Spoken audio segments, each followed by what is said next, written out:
We had reopened after the pandemic and things were doing well there. So we were like very happy to just be stable.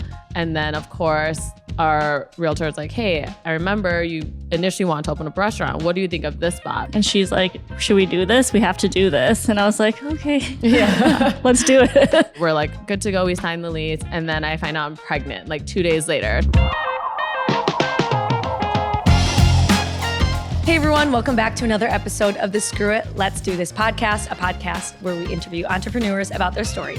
I'm your host, Therese. And I'm your host, Shelby. And today we have two local Madison entrepreneurs. They have a lot of businesses, so I'm just gonna pass it over to them and Stephanie and Jacque can explain what they do. So welcome, Stephanie and Jacque. Woo! Can you guys introduce yourselves? So I'm Jackie. I have a nail salon called The Shop, which is not too far from You're here. joking me. This is where That's she where I got just those got my done. nails. Are you kidding me? Yeah, they looked familiar. Leslie, I would why didn't say. you tell me Yeah. that? Why And did she I didn't know I was in literally- the presence of this right now. When she got I'm them done, she's embarrassed. like, My nails are crusty right now. This one's starting to fall off. It's in a couple weeks. she said, have you heard of The Shop? And I'm like, I've heard about it like on Instagram, but Mhm. It's like you have to book an appointment like a month in advance. Yeah. that's not heard of. Like that's not No, a that's thing. unheard At least of. here. No. No. Okay, sorry. Anyways, We both anyways. love our nails, yeah. Yeah, so The Shop is my first baby, essentially. So that's the first business I opened. And then obviously Stephanie will go into a little bit too, but we own Little Palace together and then now How Long Bay. Yep, I'm seconding that. I'm Stephanie. I own Little Palace and Holland Bay with my sister Jacque. We started Little Palace together, and then we took over Holland Bay from my aunt together. I'm still like shaking that you started the shop. I had when you said nail Yeah. salon, I was like, there's no I way. literally, I was going to say maybe, but I was like, I'm going to let There's her. just Just wrap no up. way. You know, I didn't think I get my nails done once every like 4 years. Mhm. I'm just getting them done a lot because I'm getting married Sure, next yep. week. Yeah. So, and I wanted to go there like a month and a half ago, but I couldn't. And then I made my next Yep. appointment, blah, blah, blah. Anyways, so can we start there? 'Cause that's where I'm definitely. interested. Like, So you said, yeah, that's your first baby. When did what that year? happen? So we essentially started, well, the idea of it was in 2017, essentially, when I moved back from Chicago, where I'd been working in hospitality, food and beverage there, and then moved back, wanted to open up my own business, and ideally wanted to open up the Little Palace concept. But when we were looking for spaces, it just wasn't looking like it would be the most feasible. Like doing a restaurant build out and everything at that time would have just been very difficult. Just because the type of kitchen we need or would have needed then, there's like nothing like it. So you always have to do some type of build out. So it was very difficult. And then I would just get my nails done because I do on my dad's side of the family, we have quite a few people who own nail salons. So I'd go get my nails done. And then my cousin, you know, we're just talking like you normally do in nail salon, gossiping and stuff like that. And then she would just hear about my struggles trying to find a restaurant space and things like that. And then she's just suggested I open up a nail salon, which I was always just like, sure, maybe as like later down the line, things like that. And then I was just like, okay, I have some time. I should just go to nail school in case I ever want to do that so that I'm licensed and ready to go. Then went to nail school and it ended up just clicking. So then we're like, okay, I know this seems very sporadic, but then I was like, I guess we're doing this. And then we just switched gears. And then my fiance and I just switched gears. And then we're like, okay, we're going to open up a nail salon, and then just went that route. And then we started like the build, took a while to find a space that worked for us.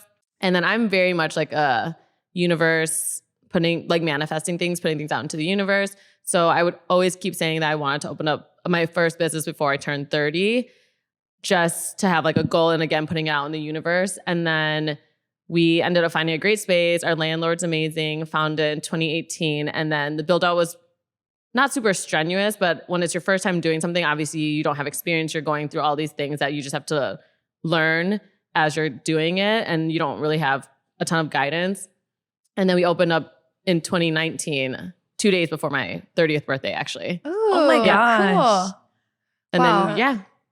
That is like, but like what I love, I don't mean to get stuck on this one business because you guys have three and we'll talk about them all. But like the shop is different. Like it's not a normal nail salon that I've ever been to. Cause like we already stated, you book out like pretty far in advance and your branding is like really good. Like it doesn't just, I don't know, it just feels different. And when you opened it, did you have that mentality of like, this is going to be different. Like it's very pink and fun. Mhm. I think for me specifically in general, and I think Stephanie will echo also the same sentiment, is that I always really like, okay, I have a really hard time with sayings for some reason. I like to really mix them up and always say them backwards. So if I'm saying this incorrect, just forgive me. But I always try to say like, I'm never like reinventing the wheel, right? I just really think that I think about what is done or what I like to get done or whatever I'm like to do service-wise or like product-wise, whether it's food or something like that. And just make sure I'm doing it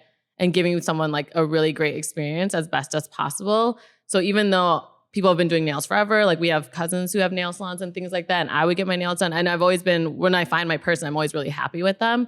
But we just wanted to create more of an experience to that. So I think that that's what we were able to commit to doing, and then wanting to feel like a community and people feeling anyone could just walk in and feel comfortable there. And then of course, then like we think of the nails as the plus to it too. Like we focus on a lot of nail art and we want to make sure that they last and there's a quality that's always super important, but then we want it to be an entire experience for them. Yeah. I mean, 7 days or like a couple days after I got my nails done, they're like, just to let you know, they called me and they're like, you've got a 7-day guarantee. I'm like, what is this? I got a text the day before reminding me about my appointment. I'm like, She eats this up. Yeah. Like if she got a call later, she'd be like, "Oh my god!"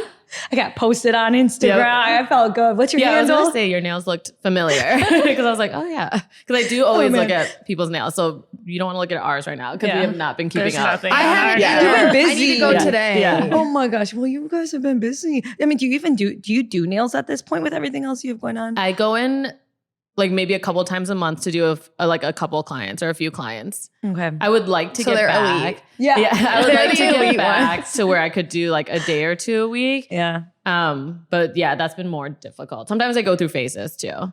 Okay. Do you help at the nail salon ever? No. Not your thing. That is not my thing. Wow. Okay. Well, Do you get free nails? Yes. Oh my God. Nice. But I mean, you're so busy. You don't even you probably have time to get them done all the time. So. No. Yeah, it's been difficult lately. So let's just take a step back. I got really excited. So let's take a step back. Where does this entrepreneurship bug come from? Like, is that in your family or where does it start?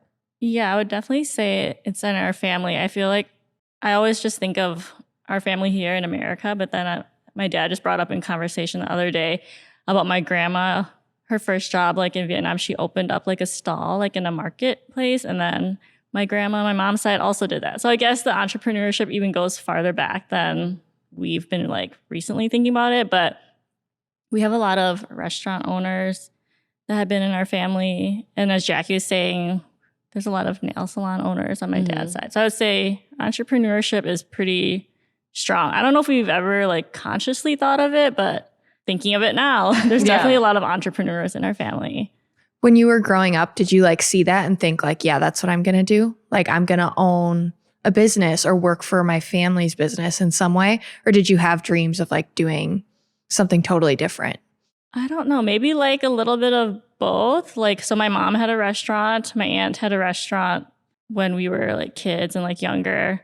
So I don't know if I necessarily had a dream of owning my own business, but I think I was really comfortable with the idea of it.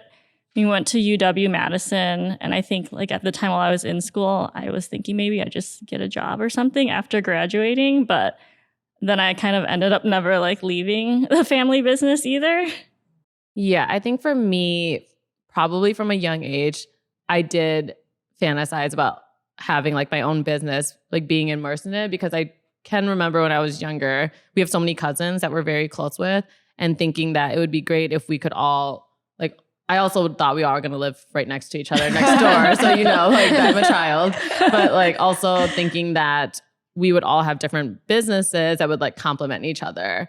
And then of course, like I ended up working just like in the workforce for other people and things like that. And that gave you a lot of perspective and experience.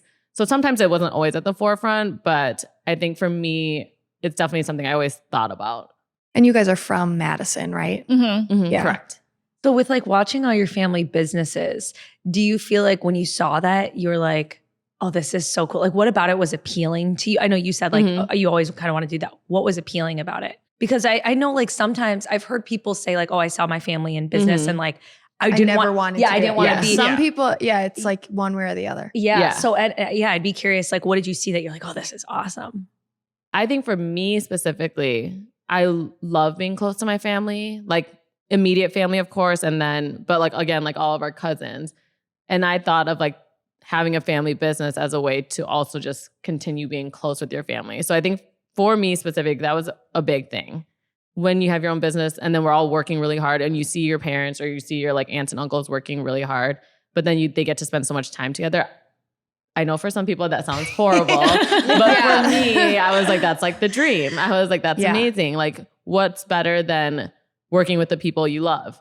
Again, I know it can be very bad too. So I understand both perspectives. It's not like all just like a fantasy, but I mean, just to swing it back a little to the nail salon, not so we get stuck on that, but opening up with my fiance and we weren't even engaged at the time, but that's just like a huge risk in itself. Because even though we think our relationship is great, once you work with someone, it changes the dynamics. And you just have no idea. You could work really well personally, but that doesn't mean you're great in a business or working relationship. So it's always been a risk I'm willing to take, apparently. Does he still like help or like own that with you? Yes, we do still own it together. And in the beginning, he was definitely there day in and day out with me. But since we had our son 2 years ago, he focuses and he stays at home with our son. So he hasn't been in the business as much. Wow. Do you guys That's work well cool. together? Did you learn that? Yeah. Yeah. So we work. Yeah, I think we work very well together. We balance each other out very well. So right now we're sitting in one of like the original restaurants your aunt used to own, Halong Bay. It was opened in, what did we say, 15 years? 15 years ago? About to be 15 Yep, about to be years. 2008 or 9? 2009. Yeah, so that's been one of the longest standing restaurants. So can you give us a little bit of the history of the start of this place? Yeah, so ironically, Halong Bay, as popular as it was my aunt's retirement project. So That's funny. So she actually owned a really successful American Chinese restaurant in Beaver Dam, which is like 45 minutes outside of here, which is actually the inspiration for Little Palace. Oh. But anyway, so it was super successful. She sold that business and was ready to retire. But I think like part of it was like they were like relatively like young still. So Yes. I don't think they felt like they wanted to retire. So they're like, okay, let's open like a Southeast Asian restaurant in Madison. It's going to be more of like the food that we cook at home. And it'll be a place that we can still have like family and friends work for us and like provide jobs. And it kind of just like, I mean, 15 years later, it's taken off into like something beyond that, I would say. And the reason why I think for them too, it's a retirement project. It's to give perspective. Their first restaurant, China Palace, was massive. Like it's not like a tiny restaurant. It's not huge by any means, but it's probably like 4 times. So I think when they saw this place, they're probably like, oh yeah, it's small and much more manageable. That will be just like a retirement thing. How old were they when they decided that? Like, what's retirement age to start a new restaurant? I mean, they're at like what I think is like typical retirement age. So like around 65 now. Oh, okay. So yeah. So they're like 50. Yep. Wow. Dang. That's Hope I'm 50 and taking on another. And just, but it's true. Like I always am like, yeah, I could retire early, but I think I would try. And then I'd be like, oh, well, I have a new idea or I really love what I do. So I want to kind of go do it again. Like, oh my gosh. We're different in that way. Well, no, I mean, I don't know what my future is going to bring, but I think of how hard it is to like open something at, the brisk age of 27, but like, brisk. And I think about like how much work it would be to open up and having kids and like, oh my gosh. I Yeah. can't even imagine like having a child. Well, I want to having get do into all that this. too, because you said you have a son, and do you have a family? No. Okay, well, I'll be curious. That's overall. No. I'm too young for that. Are you single? No. Oh, Okay. She was about to try to set you up with someone. I love doing that. Every podcast she asks. We know a couple people. Oh gosh. Anyway, so your aunt and uncle at age 50 decide to open up Halong Bay. So what happens next? So then they opened that up. A lot of family from like China Palace then worked here. So also it was like another way to kind of keep that going. So it's another family restaurant. And then, I mean, Stephanie will have a hard time remembering the growing pains of like any, I think, have new selective business. memory. Because of course, like Halong Bay has been very successful for a long time. So we're all very grateful for that. But I mean, I can remember the days where it would just be so slow. And granted, I feel like, sure, their growing pains of being slow was probably pretty short for a new business. But I think then it just like it feels all of a sudden, but yeah, I feel like it did take off pretty fast. That's amazing. 15 years later, obviously, and through like the pandemic and everything. Yep. Did that speed things up? Do you think that business was better during that time? I mean, I don't know if it's better or worse. It was just very different. Where obviously then there was a change to, we had a very strong takeout business side already to Halong Bay, even with the dine-in, right? It was, the takeout side was very strong still. So it's not like they had to do a huge change to be like, now we're focusing on takeout. That was always a part of the business model, but it obviously got amped up during COVID. And I think it was like easy for them just to like push that. Whereas like maybe other restaurants didn't do as much takeout. So like that would be a difficult like transition to do for like some people at the start of COVID. Yeah. Well, when I think about when I eat pad thai, it's always like huffed over on my couch. Like I feel like I never actually get it in like a restaurant. I feel like it tastes better in a takeout bag. Yeah, no, like it just does. I don't know what it is. Yeah. So anyway, so your aunt started this. So you guys were working here, but not the owners. You learned. Yes. Like, tell me about that experience of you guys working there, and then what inspired the next step. Yeah. So I pretty much worked here on and off since the very first day they opened, and I was still doing my undergrad at that time. What did you guys study? I'm just curious. I have an undergrad degree in marketing, and then I got a master's 2 years ago in design and innovation. And then I went to UW also. So my undergrad's in journalism. Oh, cool. Nice. Very nice. Well, anyway, so you're Sorry, working I here. just was really curious. Oh, yeah. So, I mean, we worked front of house and pretty much Yeah. on and off throughout the whole time they've been open, more or less, just depending on what other jobs we took in between or explored other opportunities while working here. That's nice that you could do that. Yeah. You know, that's like a perk of a family business. I just want to know like what it's like to work for your family. Like, do they put you on the schedule, or you're just like, hey, I'm free tonight, I'm coming in? Or like, is there like, do the boundary lines kind of blur in that way? Yeah. Or like, hey, I really want to go to this party, but I'm scheduled. Can someone figure this out? Yes, I would say the boundaries definitely blur.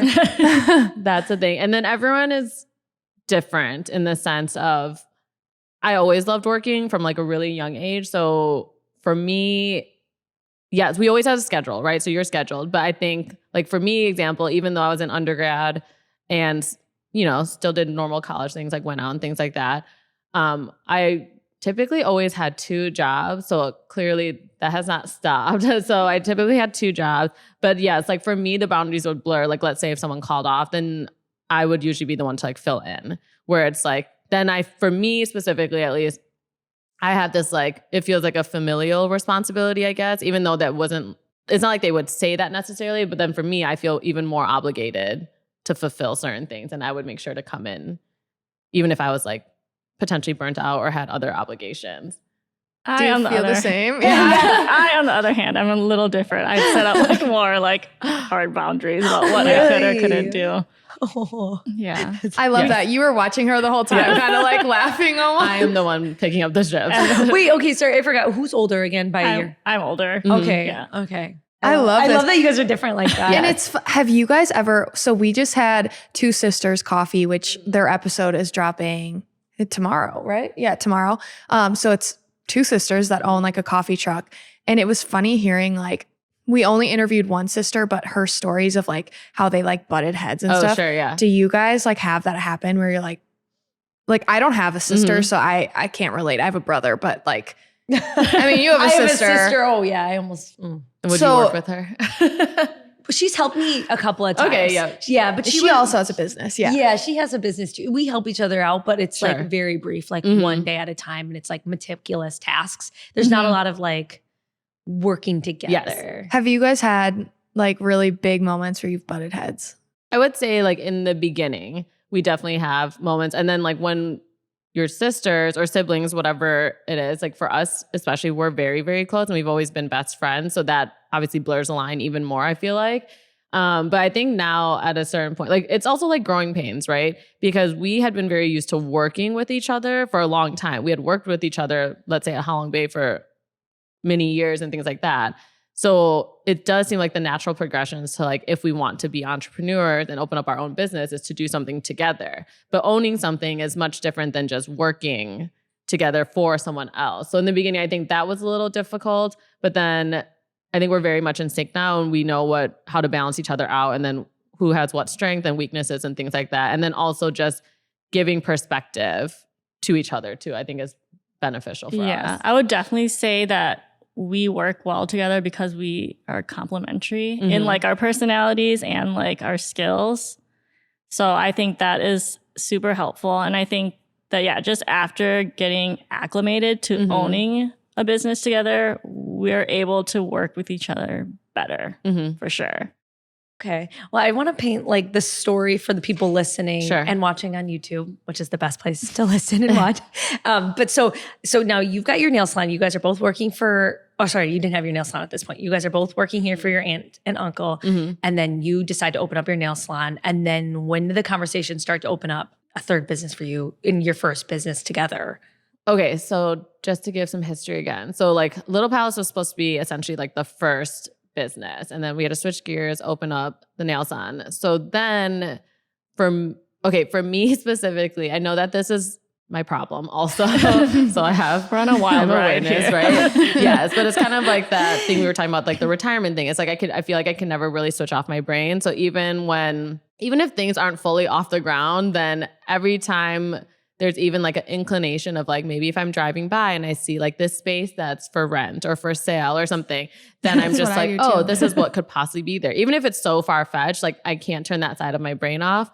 So our realtor, who's like amazing and also like never sleeps really, like whenever I'll drive by someplace, I'll usually like text him and be like, hey, can you just check this out? Tell me what's going on in case it seems like the right fit. So then he pretty much always has his eyes and ears open for whatever may come up. So then we're at the nail salon. We had reopened after the pandemic and things were doing well there. So we were like very happy to just be stable. And then of course, our realtor is like, hey, I remember you initially wanted to open up a restaurant. What do you think of this spot? Which is on King Street for Little Palace. And then I was just like, okay, that seems like perfect. It's kind of turnkey. The terms seem pretty good for rent. Obviously, we had to go through negotiations and things like that. But then I was just like, we probably will never have this type of opportunity. So we should just do it. And then that's a lot of my mentality. It's just that I don't recommend this unless you have like the right type of mindset. But I'm always like, how bad could it be? Right? It can only be so bad. Like we'll be fine. It could be bad. It's okay. So I just want to make sure that's not like my official advice for anyone to be like, how bad could it be? But because it's a lot of work. But that's like how I typically go into things. So then I was just like, how bad could it be? Brought it to Stephanie and then Phil, my fiance, and encouraged it. It's like how I like to say it. He encouraged it? No, I encouraged it. I'm usually the pusher. She's the encourager. Yeah. For lots of things in life. So I mean, and I will add that was like when it was like the pandemic. It was 2020 when you decided. Actually I think it was 2021. Yeah. So like but early 2021. And I was doing grad school and she's like, should we do this? We have to do this. And I was like, okay, yeah, let's do it. Wow. That's not crazy. Why I'm thinking that is like King Street is like, that's downtown, like pure downtown for those who haven't been to Little Palace or haven't been to Wisconsin. But that's like the heart of the city. And like there's a lot of like competition in that area. I bet like rent is a little bit on the high end. So, how did that, so you guys are like, yes, let's do it. You start negotiating the rent. And then how quickly did that happen? So let's see. I think negotiation, like overall, when we saw the place, it was like a couple months. This is where I also would not suggest this though, but it just gives like context for everything. But we essentially negotiated. And like, I feel like for rent, it is like market rate, but we were able to get a pretty good deal in general. And it was a 3-year term. So again, it felt not risky. Yeah. To me at least. But then we sign the lease, right? We're like, good to go. We signed the lease. And then I find out I'm pregnant like 2 days later. So I would not also suggest that. It's my main thing also. I wouldn't suggest. Oh my gosh, you've got a lot going on. Like having a baby and opening a business at the same time. Well, how did that go? Like I wouldn't even know what to do. It's like, okay, build out's 5 months. Okay, I'll be. But also when you opened up the shop, you weren't married yet. So then you got married in between all that too. Oh no, we're not married yet. Oh, yeah. okay. We plan to get married next year. So then I've decided like no other businesses is what I've decided. Well, maybe. For now. Yeah, it's for now at this moment. If a space looks open. But like I'm always driving around. Those for rent signs are just like, Oh my gosh. blinkers. Yeah. For- I need to put like blinders on. Yeah. How did that go? Like, okay, so did you have to take a lot of the responsibility while like, I mean, I don't have a baby. I don't know what that whole thing looks like. Well, but 2 days after you signed the lease, you found out you're pregnant. Yeah. So you could still do the whole, did you have to build out? Did you open before you gave birth?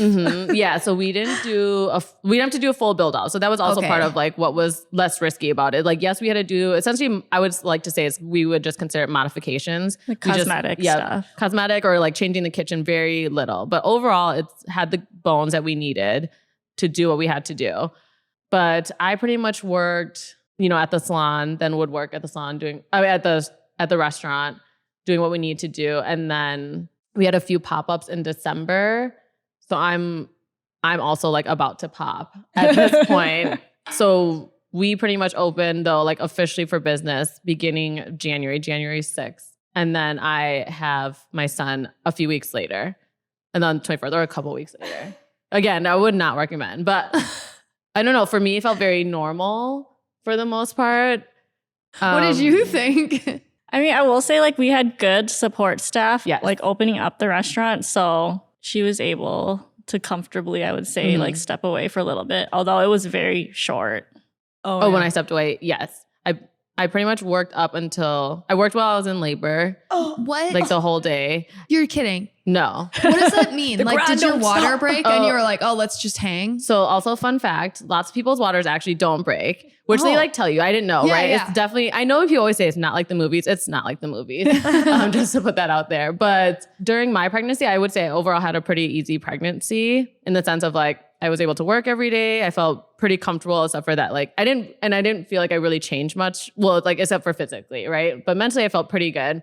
I never really had like Braxton Hicks or any type of cramping. Everything felt pretty normal except for that I'm growing this human inside me. And then I just wake up one day at like 4 a.m. and I'm like, oh no, this feels like cramps. And obviously you can't time everything out. Ideally, I would have liked to time it out so I could give birth on our closed day, which we were very, very close. And then I was like, oh no, I feel cramps. And I didn't want to tell like me, because like you have to wait a while before you can actually go in. Because it takes a while. Like you don't just like pop out the baby.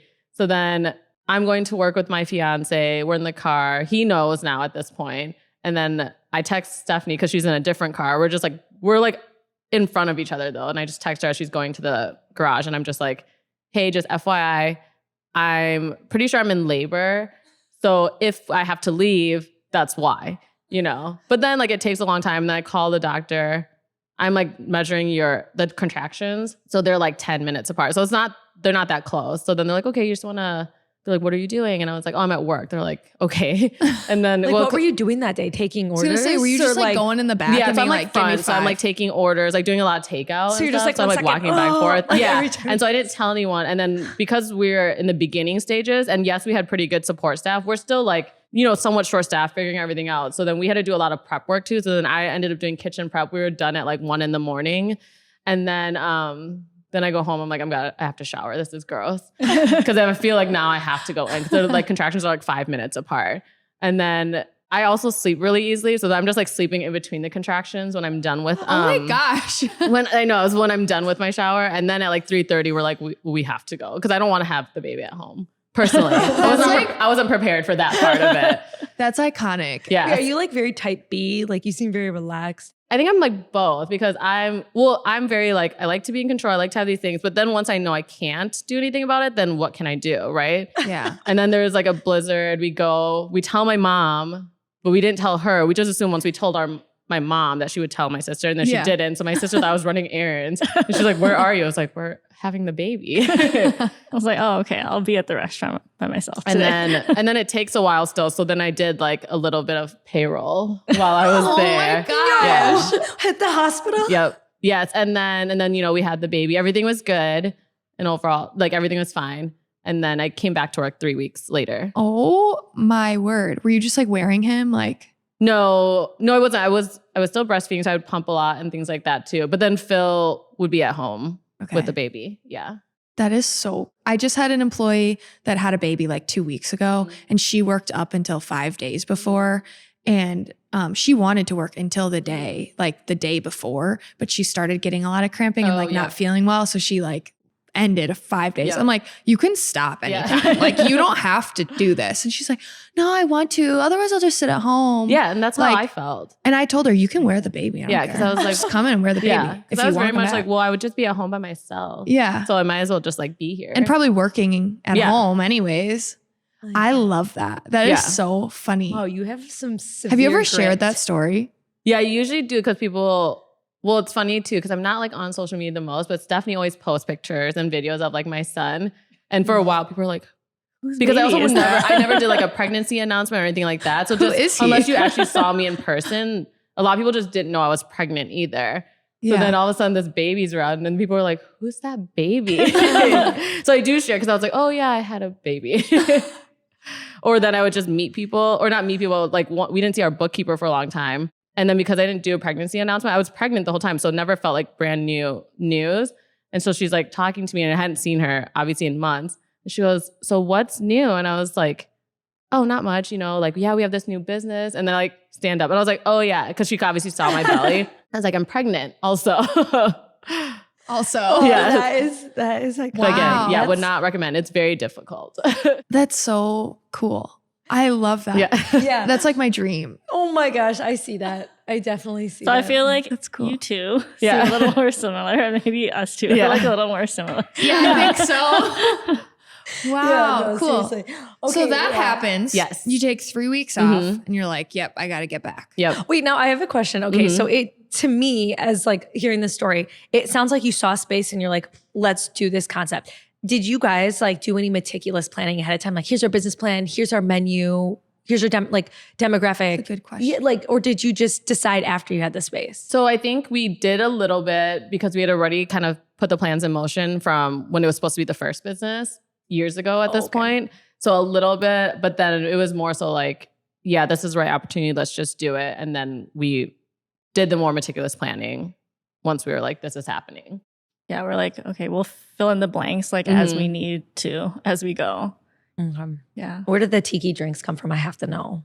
So that is part of like our aunt's original concept. That was pretty, that was at very, her other restaurant. yes, that was very much like a 90s type of, a lot of times it was like, it would go hand in hand, like American Chinese food and then tiki drinks. I never knew that. Mhm. I thought you guys like came up with that, like the fun spin on it.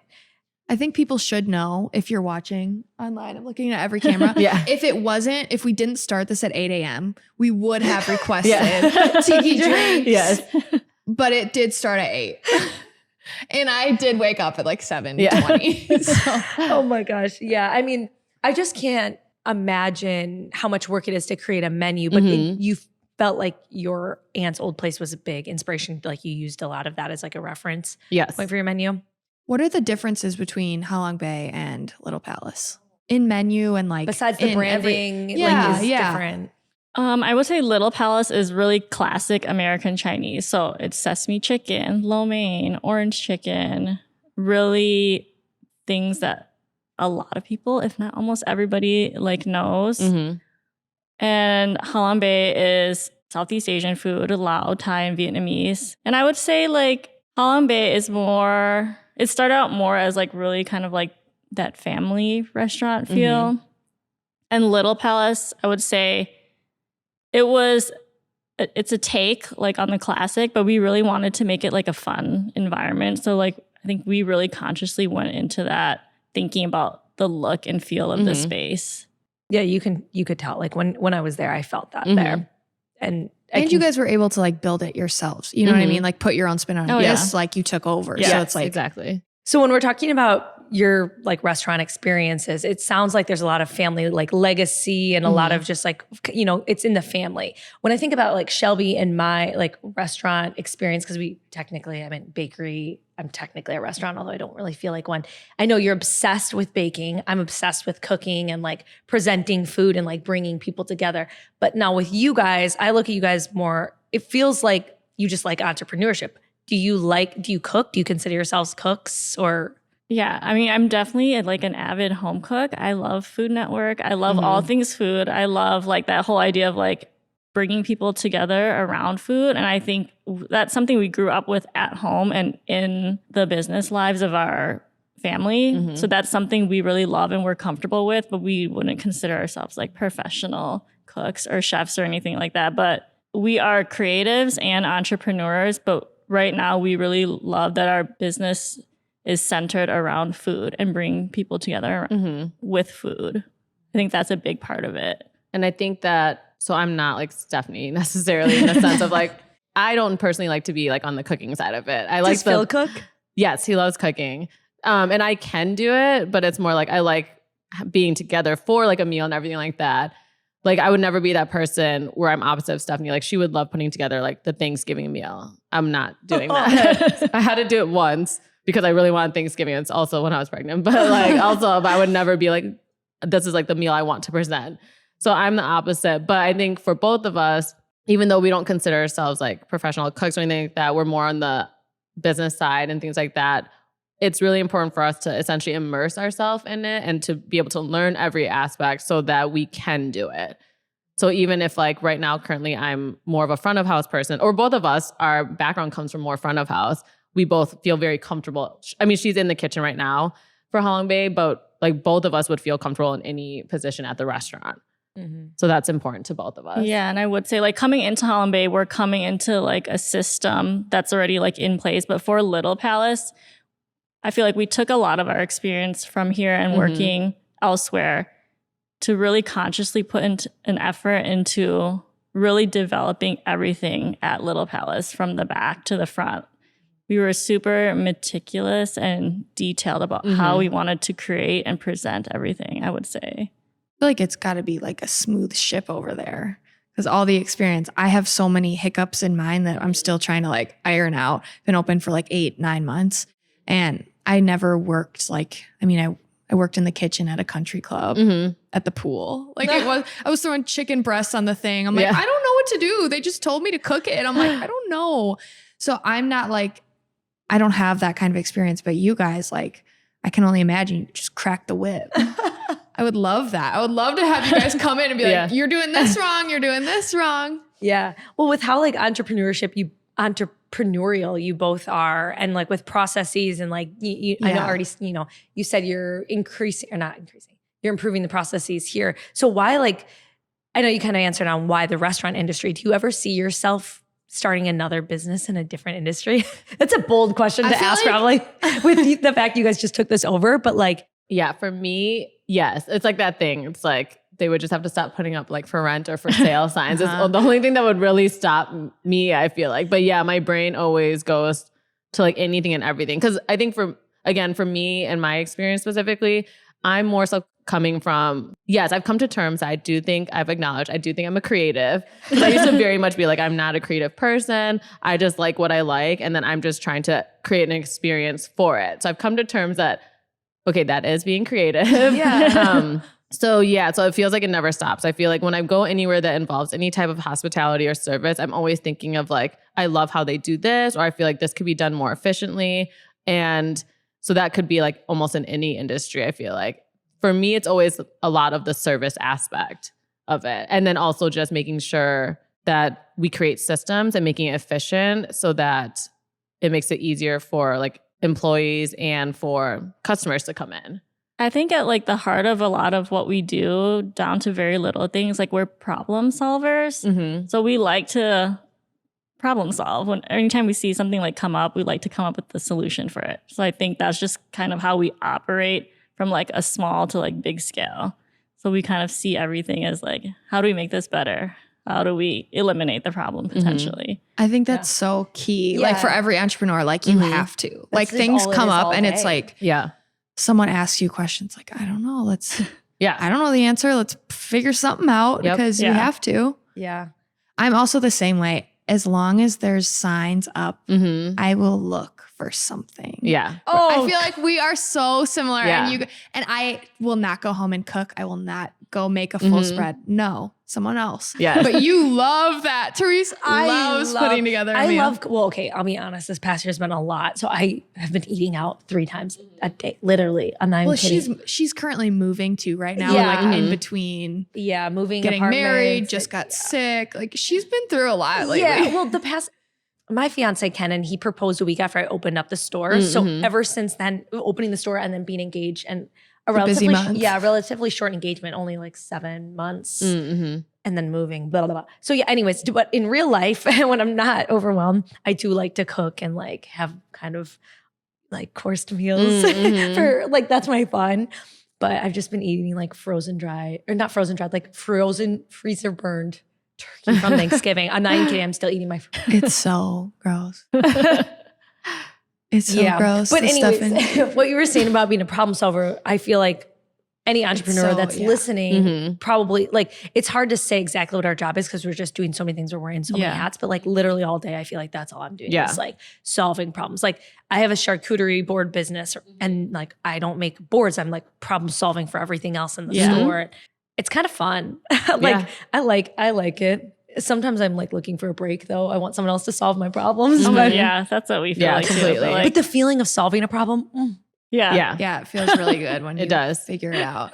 Okay, ladies, let's take a little rewind here. So again, let's go back to like opening up Little Palace. So you've been open for a couple weeks. You're now with child. That's a Bridgerton. That's a Bridgerton reference. If anyone's listening or watches that, what is it like to have your own restaurant for the first couple of months in 2022? Right, this is January 2020. Yeah, correct. What was that experience? Was there still like mandates on like? Yep.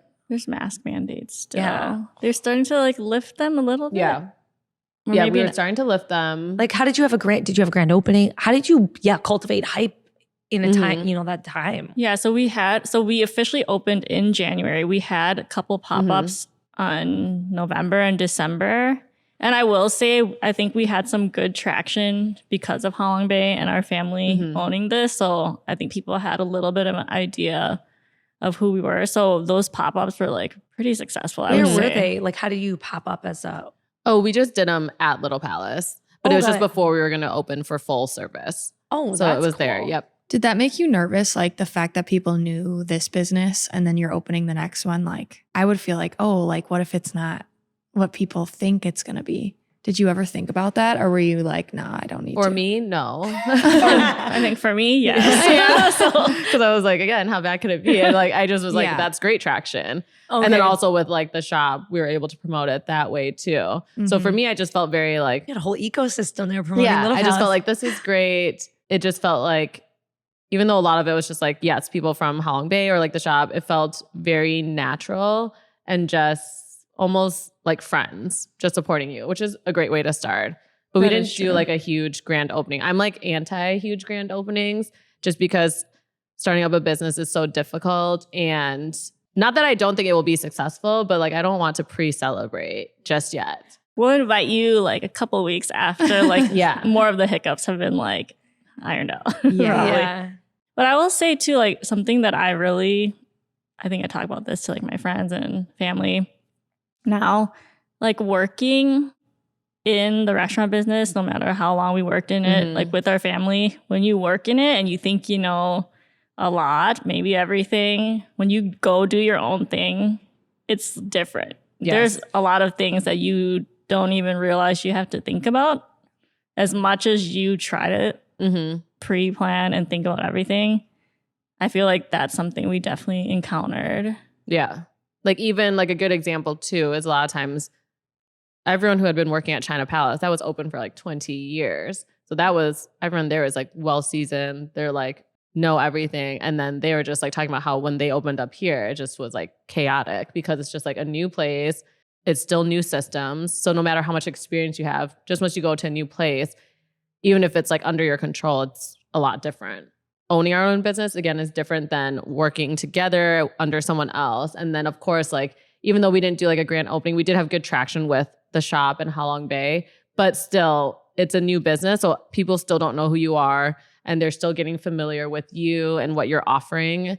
So it's always going to be a little slower in the beginning. Did it make you nervous, like coming from somewhere that's so busy and jam-packed all the time and then going there? Probably not you. You're probably not me. Yeah, I mean, and I also feel like she has more experience with like new businesses opening, and I kind of, like I said, I kind of had like selective like memory or something, or I like forgot like what Halong Bay was like in the beginning. So I was just like, oh, it just feels like a little slow, and it would like make me like nervous.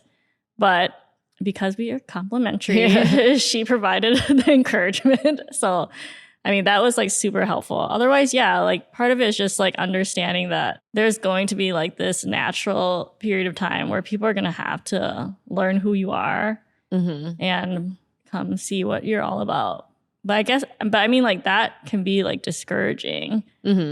Totally. Well, you studied marketing. Did you like put any of that to the test when you opened?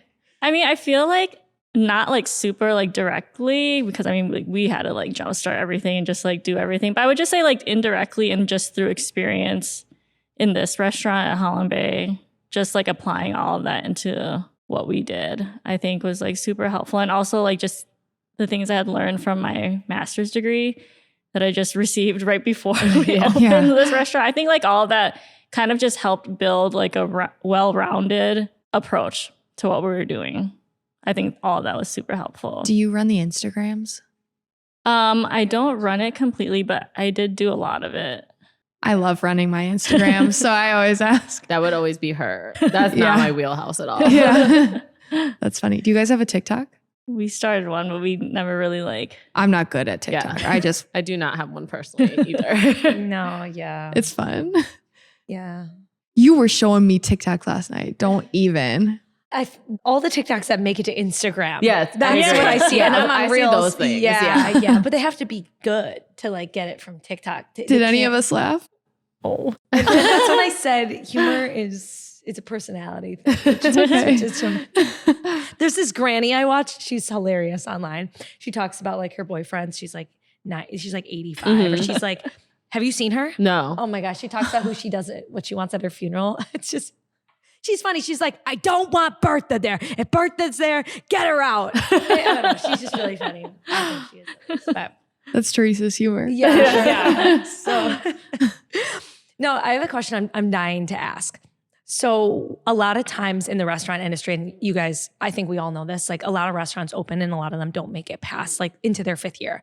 I mean, I'm obviously extremely impressed. I think anyone that's listening would be impressed by like your family having a restaurant for 20 years, then 15 years. Now you guys open up another place. Like, do you have a secret sauce for how to open a successful restaurant? Or like, do you see things in Give other it to us. Yeah, or like, do you see things in other restaurants where you're like, if only they did this? Like, I have my own thoughts, but like, what do you guys think? I mean, I don't think we look at other places and think about like what they could do differently. I think part of it for us and our family, I would say, is trying to be just like stay consistent. Like, don't get discouraged by everything else that may be like going wrong. And I think, especially for Little Palace and us starting it, we made a really conscious decision to like just stick with what we wanted to do and like be strong in your idea for like food, menu, concept. Like, I think it's easy to stray away from that, and then it gets a little confusing with what you're doing. And then I think it makes your life like harder if you try and just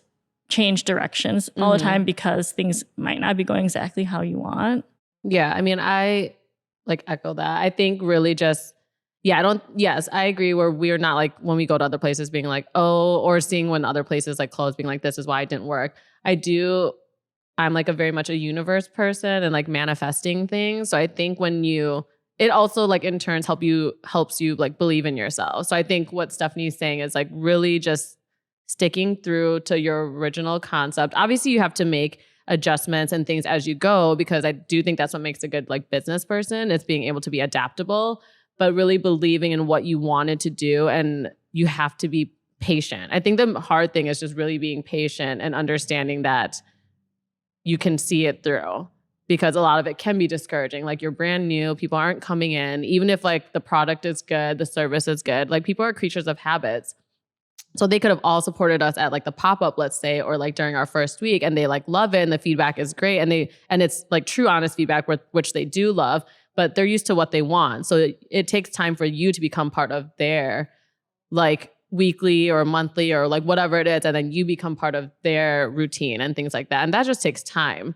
So just really being able to believe in yourself and knowing that like, okay, we don't want to change what we want to do within reason, or like if we do change anything, it's within reason. We want to stick to what it is. And we don't, because once you start, I think going back and forth so much on changing it, being like, what if we tried this to try and attract people? It just makes the concept a little muddy. and harder for people then to get to know you, get to know your product, and want to like stick with you. Yeah. That's the only thing Wow. really. You had said like to be consistent. Did you guys ever face like your family or friends or really anyone trying to like put their opinion in on like, oh, maybe you should do this, you should do this? I had that happen to me. Mhm. So I wonder. I mean, I think we have just like a little bit of that, but Yeah. nothing like strong. Like, And yeah.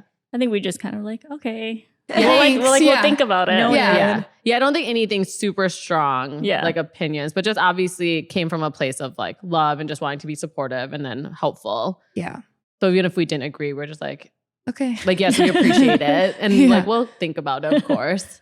I really like your advice though. I mean, I even think about, I've had my store open Mhm. for 6 or 7 months now. Mhm. And people on my team were constantly thinking like, how do we get more people in? And I try to remind myself, like my internal dialogue is like what you said. It's like, I believe in this. I want to see it through. Like, we just got to stick with it. But then you hear all these other people like, you know, they're thinking about how do we get things happening now? And I'm Yeah. thinking about how do we get things happening for the future, for the Yes. long-term future. Sometimes they're different, you know, like it's not always you do an event or you do an idea or you bring in a new menu item and it's not, doesn't necessarily mean it's going to be long-term growth. So Yes. yeah, I feel like you're speaking from the view of like a mature business that's like been around enough to know that if you like stick to it, it works out. So yeah, I think that's really interesting that you guys have that experience here and then we're able to use that with Little Palace. But so now you guys both own Little Palace. You're working for your aunt. You guys both own this place now. You were the new owners of Halong Bay as of January. Yes. How did that happen? I mean, essentially, my aunt is just ready to retire finally. Finally, her second retirement. Your second retirement. Another place. That's Yeah. It's something that she talked about for kind of like a while, but I mean, this is also one of her babies. So I think she was just waiting for the right time where she felt comfortable and was ready to retire. Yeah. Do you think she'll still be pulling in shifts here?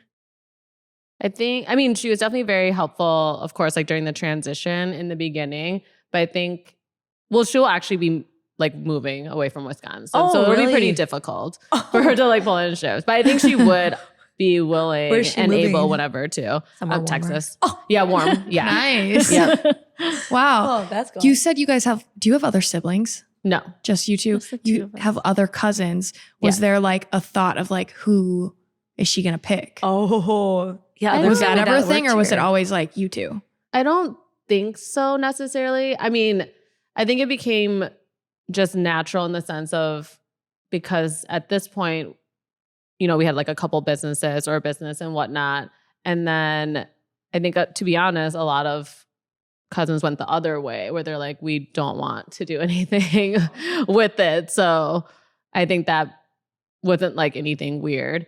But yeah, I think a lot of cousins were like, even if they worked here, they were just like, we're not really interested in taking it over necessarily or buying the business. And for us, it felt like the next step that felt normal and natural for us that we wanted to at least approach and be like, would it be an option for us So you to buy the approached business? her. Mm-hmm. I'm an approacher person, Yeah. always, typically. I need you to like rub some of your dust I'm off very on much that. an approacher. So you just sat her down and you're like, we are ready. I mean, pretty much. I was like, as much as I don't like to like create my own spread, I'm like very much a food gift person. So I love gifting food. So I always like to gift cakes a lot. What? And then so I mean, I brought her a cake. We brought her a cake, and then we're just like, okay, we know you would like to retire. We're wondering like if you had any plans or what your thoughts were, and then if you would be willing or are interested, like we would love to have the opportunity to buy it. Did the cake say like, we will buy? No, I'm not that forward. Pretty forward, but yeah. That was your offering? That was Yeah. like- So if I come with the cake, then you should know.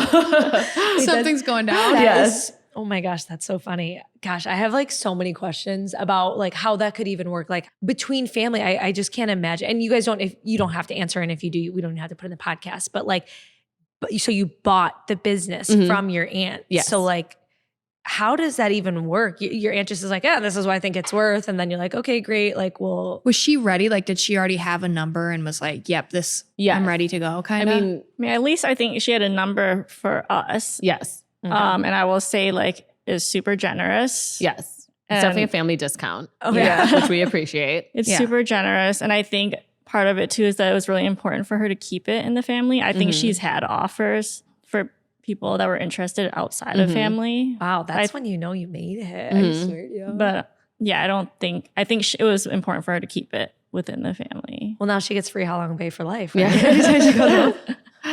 Wow, that's Yeah. cool. That's me. Yeah, I love just the can't even family imagine. business aspect. Like, I really want to have kids and then like give it to my businesses to my kids. But it's like, what if they don't want it? Yeah. Like, they might not want it. But That's like, true. I want, like, I picture like my grandkids like running around and I'd like walk in with a cane and like smack them. Oh my gosh. Like, I want that so bad. So like, I would do anything to keep like my businesses in the family. Yeah. yeah. If they want it. Well, then you know Like, it's I being can't taken imagine. care of too. Yeah. Like, Yes.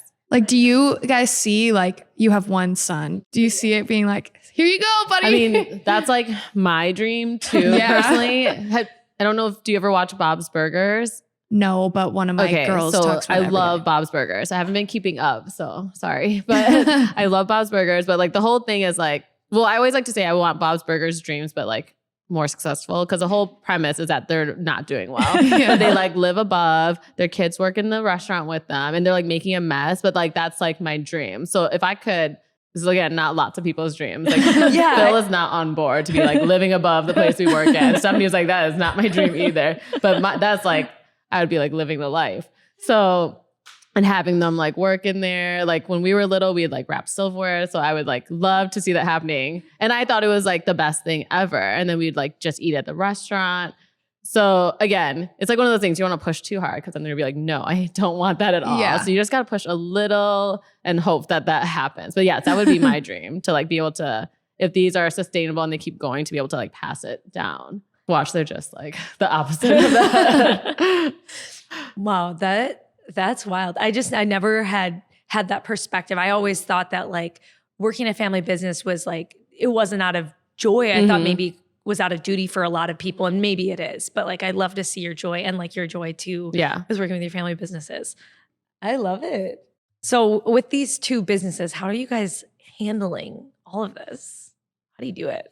I mean, I will say, so we really toyed with the idea of running Little Palace and Halong Bay simultaneously, but we thought it would be in the best interest of both businesses that we pause Little Palace while we transition into Halong Bay. And I mean, Halong Bay, super successful, has a great customer base, has a system and everything that's like working, but we really want to bring it into 2024. Yeah. I mean, they're handwriting tickets and everything still. I see you have a Square POS over there, or not a Square. You have a POS Yeah. now. Is that new? Yeah. Yes. That's Since wild. January 1st, we were Yeah. like determined. And they were still writing everything. Yes. And then, oh, wow. Yes. So that was a big thing that we knew that was like the number one priority. It was like, we need to have a POS because we knew that would help just streamline things, make things more efficient.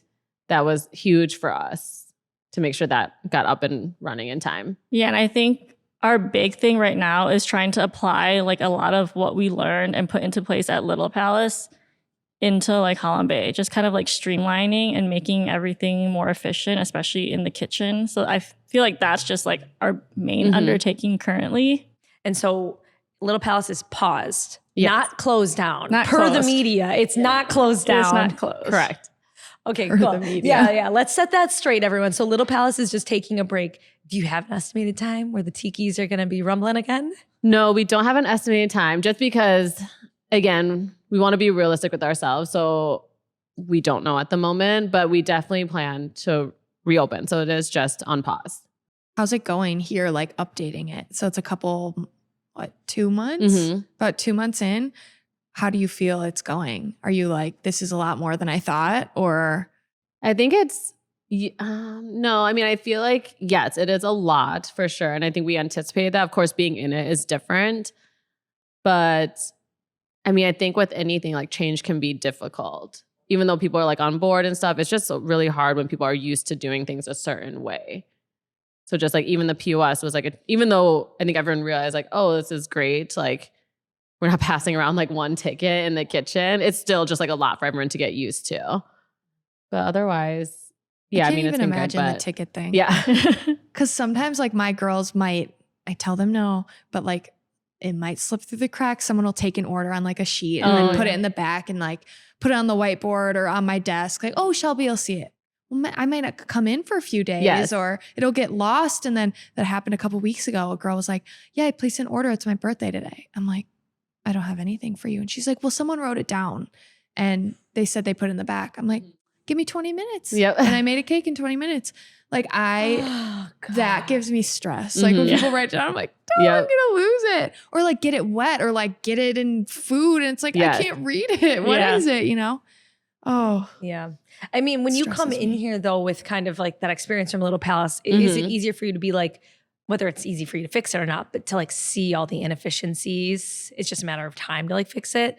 You know, they say come in with fresh eyes. Like, totally. I would say, cause like we sorted out through a lot of stuff starting Little Palace. So I think now coming in here, we have an idea of what we need to do and like what we want to do. The timeline we can't control necessarily. Like we're trying, but like I think we really came in with like a good set of ideas and knowledge about what to change and what to adjust.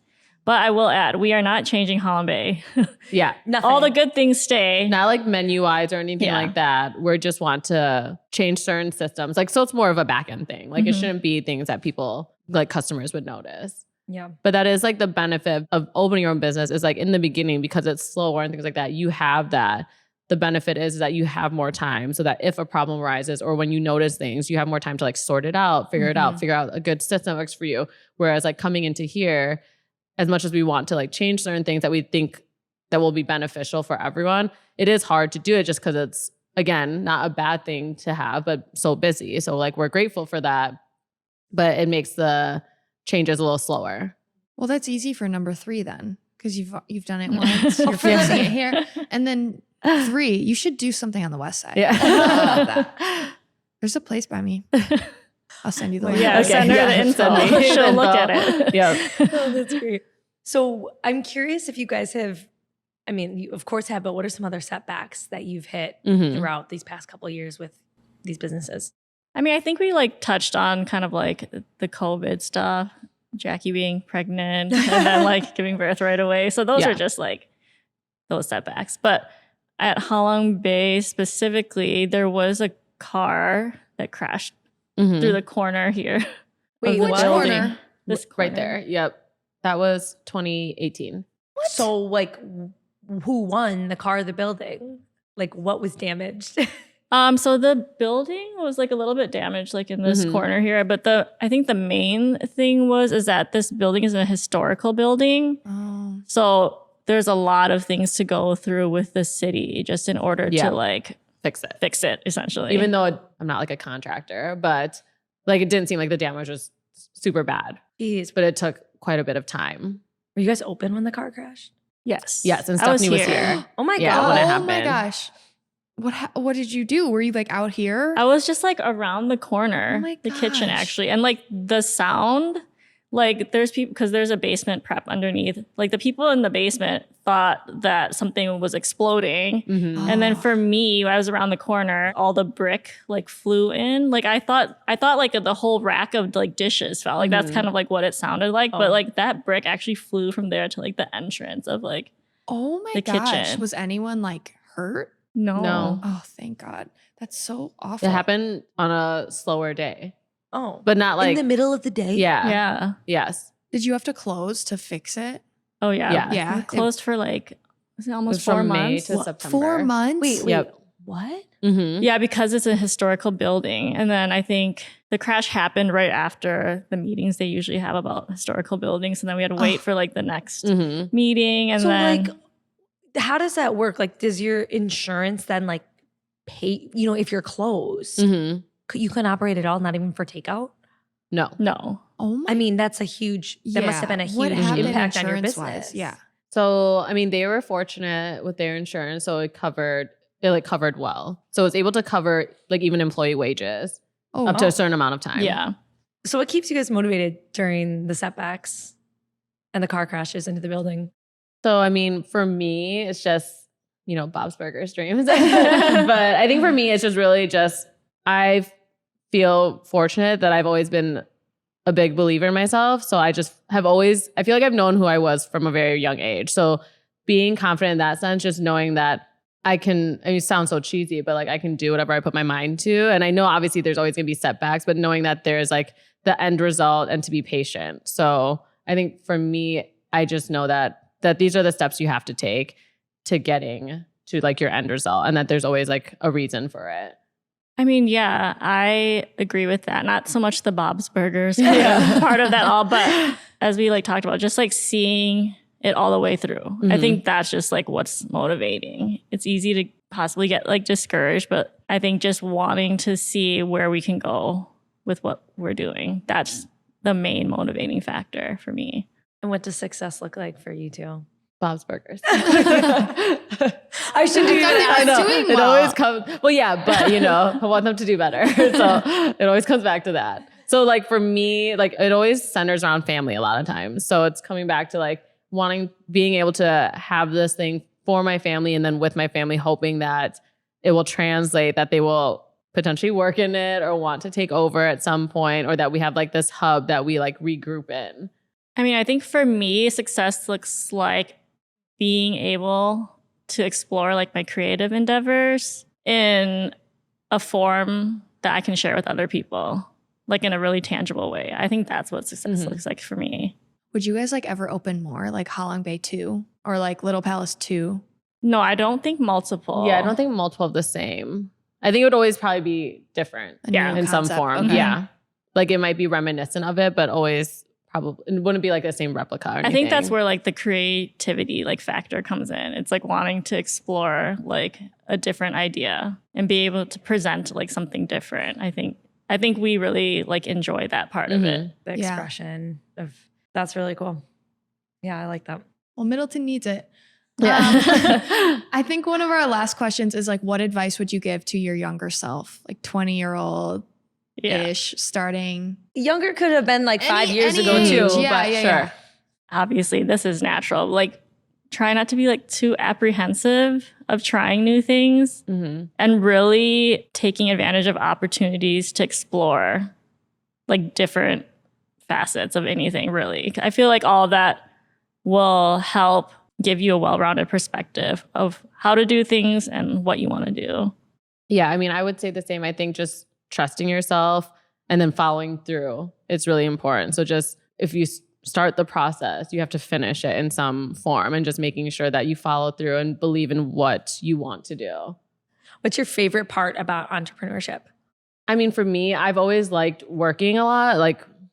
So I've always worked multiple jobs. I love working. I like being a part of it and then seeing the result that like I was able to do this. I was able to create like this out of it.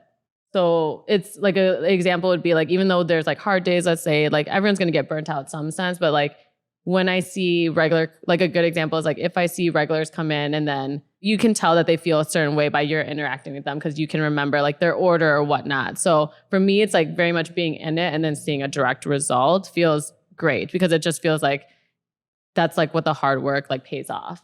I think I like really love when we see our Little Palace customers that weren't necessarily Halong Bay customers like come here. So just seeing like that genuine support and feeling that they really just like love what we do and like how we're doing it, like that's kind of amazing. But I would say that part of like entrepreneurship that I like, as much as like sometimes it's like gets a little like neurotic and like intense, like I love like the problem solving. So how can the Madison community continue to support you guys and beyond? Because we have some listeners in other places as well. I mean, definitely come see us at Halong Bay. Stay tuned for Little Palace because that is not closed. It's just, we're on Little Paws. Yep. So yeah, I mean, just supporting us that way. Keep an eye out if we ever do other projects. Yeah. The Such nail as the salon shop. too. Yeah. Book a exactly. nail appointment at the shop. Yes. Try to get in. Yeah. Book ahead of time. Yep. Book ahead of time. And we are on Instagram for everything too. Mm-hmm. Where can people find you online?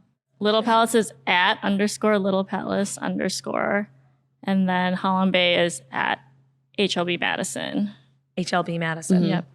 And then the shop is the shop. I love that. Yeah. Well, Cool. thank you guys so much. It was so fun to like get to know Yeah, you this and is- the businesses. Yeah, this is awesome. I'm Yeah. so excited to get some food here. You can find us at Screw It, Let's Do This on Instagram, YouTube, TikTok, Spotify. anywhere you listen to Apple. podcasts. Don't forget to give us a rating and give us a comment if you guys have something you want to say. We might reply if it's interesting. Also, make it interesting. subscribe. And Therese, where can they find you? You can find me at Tricky Foods. And you can find me at Miggy's Bakes. Thanks See everyone you for next listening. See you time. next time. Bye. Bye.